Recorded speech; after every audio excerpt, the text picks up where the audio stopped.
This is Lucky. He's a talking stray dog, a public transport driver, and somehow the main character of the Naija Show. Yeah, I have some explaining to do. My name is Diken, and this is Creating a Naija Show. Last episode, I showed you the sketchpad where all of this started, and one of the first characters to come out of those pages was this guy Lucky.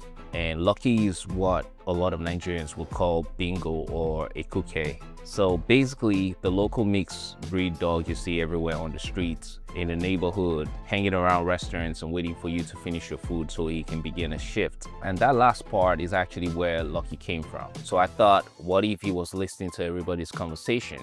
You know, judging everybody, but giving opinion nobody asked for, and somehow getting involved in everybody's business. That became Lucky.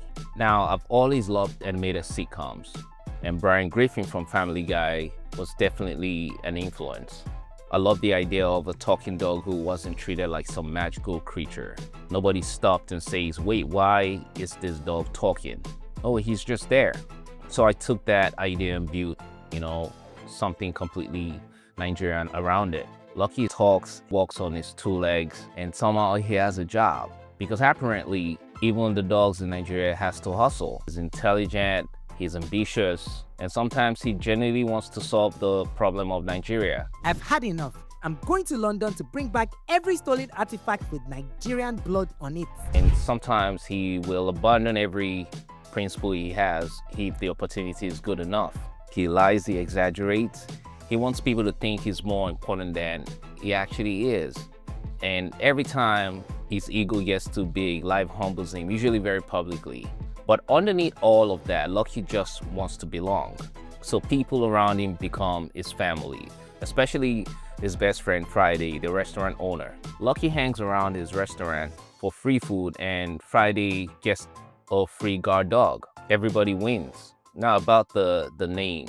I chose the name Lucky because it symbolizes good fortune, optimism, and survival. And honestly, if any character needs luck, it's a stray dog trying to make it in Lagos. At the same time, I didn't want a name that felt too doggy. I was trying to find a balance, something that reflects his human-like personality, but still reminds people of a familiar dog name. And it quietly tells you everything about him, a survivor who keeps pushing forward no matter how many times life knocks him down. That's Lucky, and smart enough to have an opinion on everything.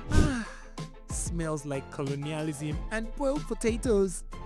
Desperate enough to sell out for almost anything, and somehow it's still lovable. And that's why he became the art of the Naija Show. From those rough sketchpad drawings to the final character you see today, Lucky went through a lot of changes, but the core idea stayed the same. A Lagos stray dog with opinion, ambition, and just enough chaos to keep things interesting. Follow along for more character breakdown.